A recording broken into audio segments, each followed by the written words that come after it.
We looked up and saw him coming down the runway at us. I saw his landing lights shaking, and that's how I knew he was moving. I could not believe that man was taking off.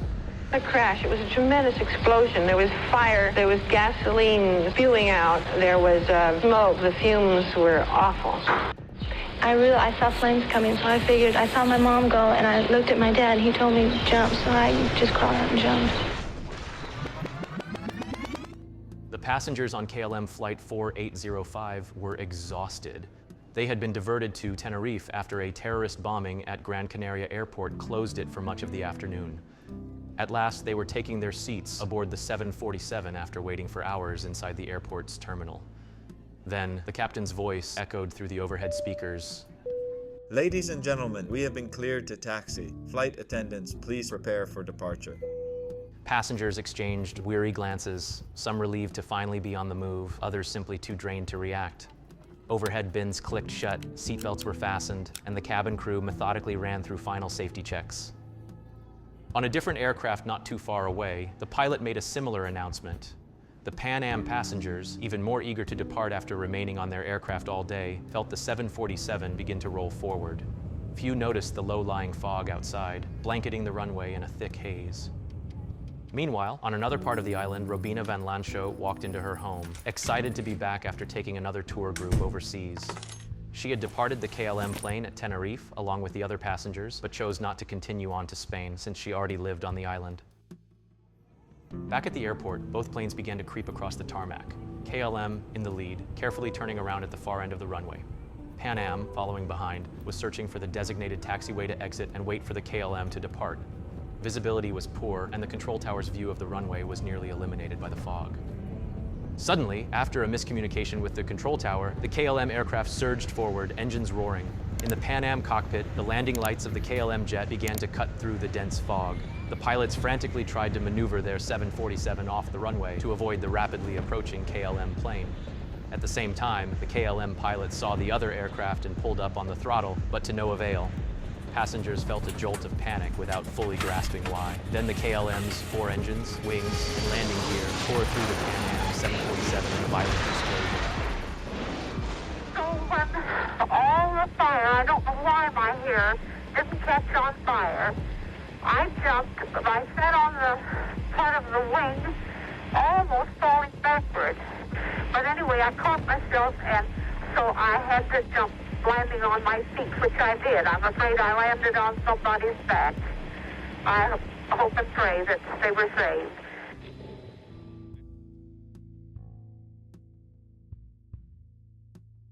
Tenerife's Los Rodeos Airport, today known as Tenerife North Airport, was never meant to handle the kind of traffic it saw on March 27, 1977.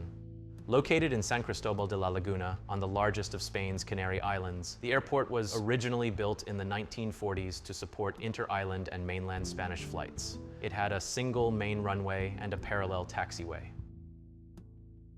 Though it handled some international flights, it was not a major transatlantic hub. Most of its traffic came from European tourist destinations, and it lacked certain equipment like ground radar, which forced air traffic controllers to rely solely on radio communication and visibility.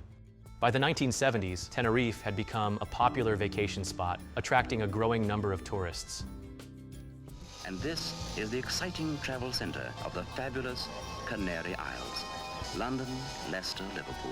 They're all long, long light years away from the peace of this place. Yet you can be back there this afternoon. The airport saw steady growth, handling roughly 1 million passengers annually by 1977. It had expanded over the years, with its main runway growing to reach 3,000 meters to accommodate large aircraft such as the Boeing 747. In 1971, an instrument landing system was installed to assist aircraft during landings. But the airport still had limitations. Visibility could be compromised due to the island's frequent low-lying fog, and its infrastructure was not designed to accommodate heavy congestion. This problem became painfully clear when a terrorist bombing at nearby Gran Canaria Airport forced multiple inbound flights to divert to Los Rodeos, overwhelming the small terminal and cluttering the taxiways with aircraft not meant to be there. Among the diverted flights were KLM Flight 4805 and Pan Am Flight 1736. KLM Flight 4805 was a Boeing 747-206B named the Rhine. It had entered service in 1971 as part of the Dutch Airlines modernized fleet and was operating as a charter flight for the Holland International Travel Group. That morning, the aircraft had departed from Amsterdam's Schiphol Airport, bound for Gran Canaria with 234 passengers, most of them Dutch tourists heading for a sunny getaway.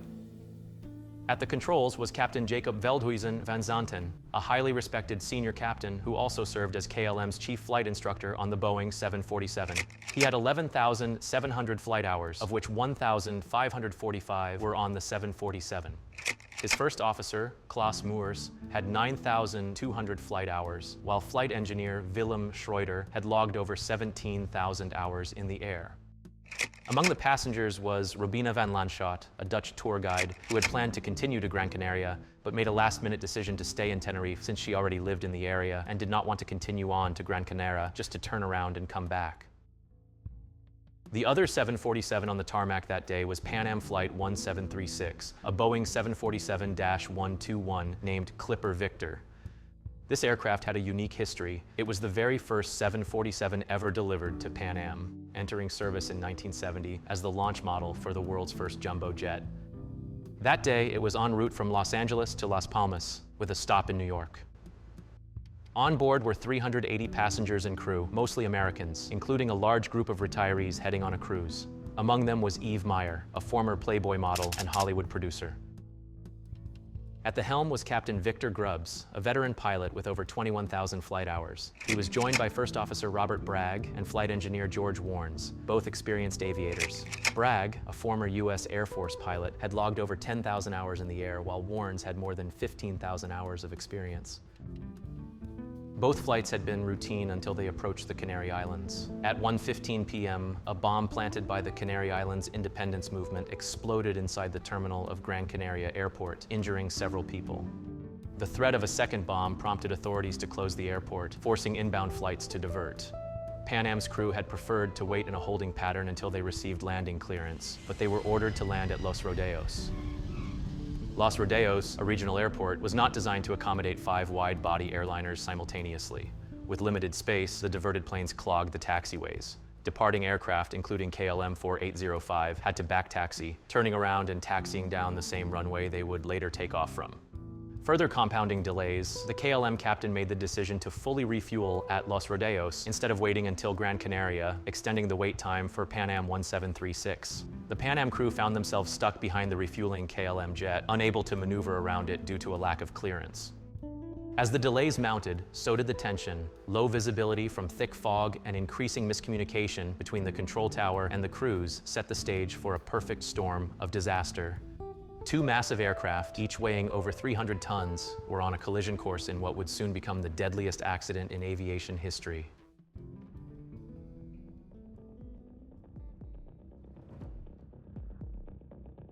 As soon as Gran Canaria reopened later that afternoon, aircraft were eager to begin departing from Tenerife.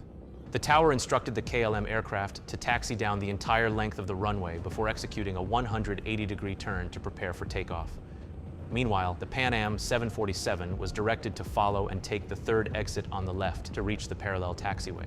But the visibility was worsening, and the crews struggled to locate the unmarked taxiways. By the time they reached the 4th exit, they were still on the runway, directly in the path of the KLM jet. Miscommunication between the KLM cockpit and the control tower further escalated the situation. When KLM's first officer radioed for clearance, the tower provided post-takeoff instructions, but did not explicitly authorize takeoff. However, Captain Veldhuizen van Zanten misunderstood the exchange. When the first officer stated, "We are now at takeoff," the tower, unable to see the aircraft due to the fog, responded with, "Okay," likely believing the KLM was waiting in position for clearance. But Van Zanten had already pushed the throttles forward. A simultaneous transmission from Pan Am, who were still taxiing down the runway, was lost in radio interference with the tower.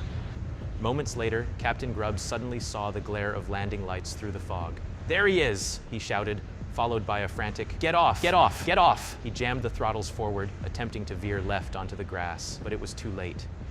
I could not believe that man was taking off. I started yelling to get off the runway, and the captain started turning the airplane. I looked back out of my right side window and saw him lifted off the runway. So I closed my eyes and ducked. and basically said a real short prayer about I hope he misses us. At full throttle, the KLM 747 barreled toward them. Van Zanten, realizing the danger, pulled back hard on the controls in a desperate attempt to lift off. The aircraft's nose lifted, but its tail dragged, scraping the ground before the main body of the jet slammed into the Pan Am. The outer left engine and lower fuselage tore through the upper section of the Pan Am like a blade, igniting thousands of gallons of fuel in an explosive fireball. The KLM aircraft lifted briefly but could not sustain flight. It slammed back onto the runway, skidding another 1,000 feet before erupting in flames. All 248 people aboard perished instantly. Aboard the Pan Am, chaos erupted. Flames spread rapidly as some passengers scrambled through the shattered fuselage. Some miraculously survived by escaping through gaping holes in the wreckage, crawling out onto the wing and jumping to the ground. Others succumbed to the smoke and fire before they could make it out. First responders struggled to reach the scene, their progress hindered by dense fog and burning wreckage. Los Rodeos, unequipped for such a catastrophe, had limited emergency services. Local firefighters and medical teams battled towering flames as explosions from ruptured fuel tanks rattled the airfield. Among the first medical responders was Dr. James K. Slayton, a flight surgeon from Tora John Air Base, who immediately began triaging survivors once he arrived. A crash. It was a tremendous explosion. There was fire. There was gasoline spewing out. There was smoke. The fumes were awful. But the whole cabin next to me was just completely gone. I saw flames coming, so I figured, I saw my mom go, and I looked at my dad, and he told me jump, so I just crawled out and jumped. Could you? Well, my first thought was wait, the fire engines would come out there. But then it got so bad where we were, and we knew they weren't coming, that we had to get off. And I knew that I wasn't going to stay in there and burn up. We were in the first row of seats behind first class, with no seats in front of us. Fortunately, there was a bulkhead there, and we were able to stand up. And everything spilled out. Torn metal and trays and just everything. You have no idea what a pile of stuff it was, but it made a 20-foot jump, literally. And I just said to my wife, I'm simply going to push you. She was reluctant to go at that jump, and I said, we'll just go. And because then people were pushing the backs of us. My son jumped, and as he jumped, there was another explosion, and I ended up in a hole in the plane, and then I felt fire on top of me, just completely surrounding me, and I just knew I was gone. In the aftermath, the full scale of the disaster became clear. Spanish Army soldiers were called in to clear the wreckage from the runways. A U.S. Air Force C-130 transport plane arrived on March 29, airlifting survivors to hospitals in Las Palmas and beyond. 2 days later, the airport remained closed to fixed-wing traffic, and it would take nearly a week before large jets could land again. 14 patients were admitted, 1 with burns over 70% of the body, 2 burned over 50%, 4 burned over 30%. 3 of the 14 described as very seriously ill. Emergency treatment here is likely to take 2 or 3 months, followed by additional months of treatment at hospitals nearer their homes, and in some cases, plastic surgery. Hospital spokesmen described the patients as generally not in extreme pain and in good spirits, considering the extent of their injuries. Most are expected to survive.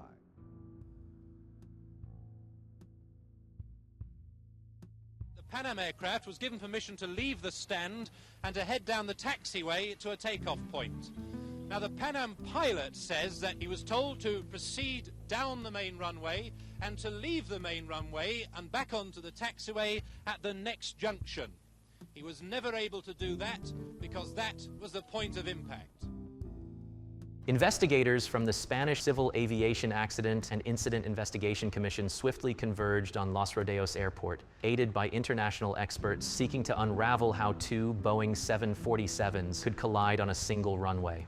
The commission, charged with examining civil aviation accidents on Spanish territory, scoured every detail: flight recorders, weather data, and radio transmissions. They found that dense fog cloaked the runway, drastically reducing visibility and heightening stress for pilots and controllers alike.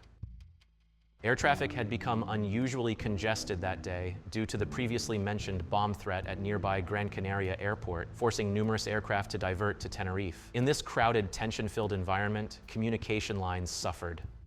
Unclear radio exchanges and simultaneous transmissions made instructions difficult to interpret, sowing confusion about whether one of the jets had been cleared for takeoff. The burned-out hulks of the two jumbos make very clear the extent of the human devastation.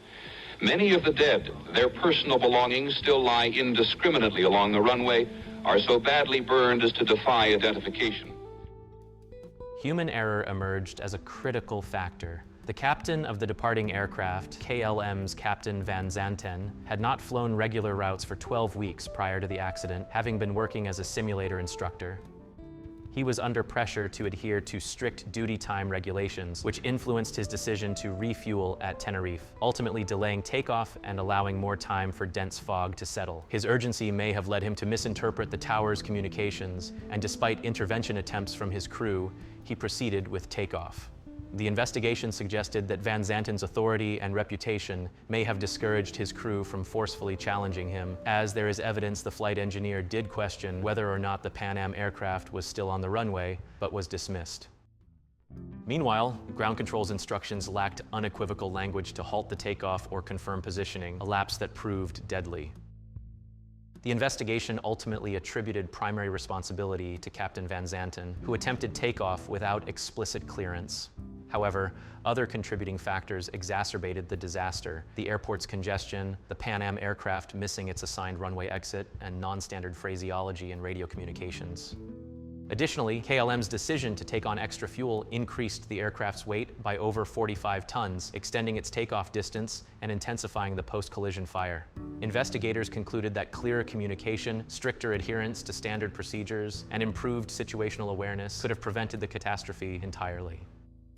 In the wake of these findings, the disaster forever altered commercial aviation. Airports worldwide re-examined their runway safety protocols, implementing clearer signage and more robust ground control oversight.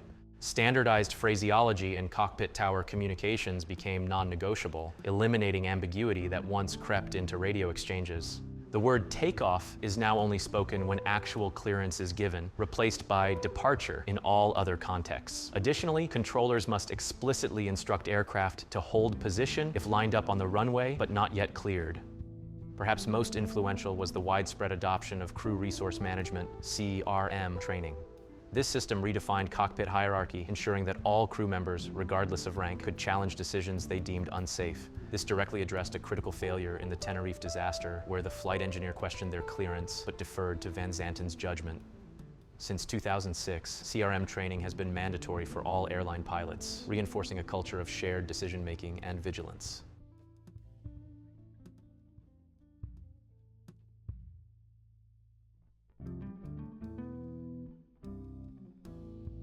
Across the globe, tangible reminders of the Tenerife disaster stand as solemn testaments to those who were lost. At Los Rodeos Airport, near the crash site, a simple tower pays tribute to every victim, offering a place for reflection and remembrance. KLM staff and grieving families erected a dignified monument at Amsterdam's Schiphol Airport, honoring the crew and passengers who never made it home, while Pan Am's commemorations unfold through private observances and smaller gatherings, preserving the memories of those on board. Over time, these dedicated spaces have become gathering points for survivors, relatives, and aviation professionals who bear the weight of shared sorrow. Simple markers evolve into deeply personal shrines, adorned with flowers and handwritten notes. The stillness found in these places underscores the gravity of the event, offering not only a memory of an unimaginable moment, but a gentle call for vigilance, learning, and unyielding respect for every life taken too soon. Thank you so much for sticking around until the end of the video. If you found this story interesting and want to explore other historical people, places, and events, don't forget to give this video a thumbs up and hit that subscribe button. I'd also love to hear from you. Drop a comment below with topics you'd like us to feature in future episodes. I'm working to build a community around these videos, and your thoughts on potential topics or ways to improve the channel are more than welcome. Your support makes this channel possible, and I'm excited to keep sharing these incredible stories with you.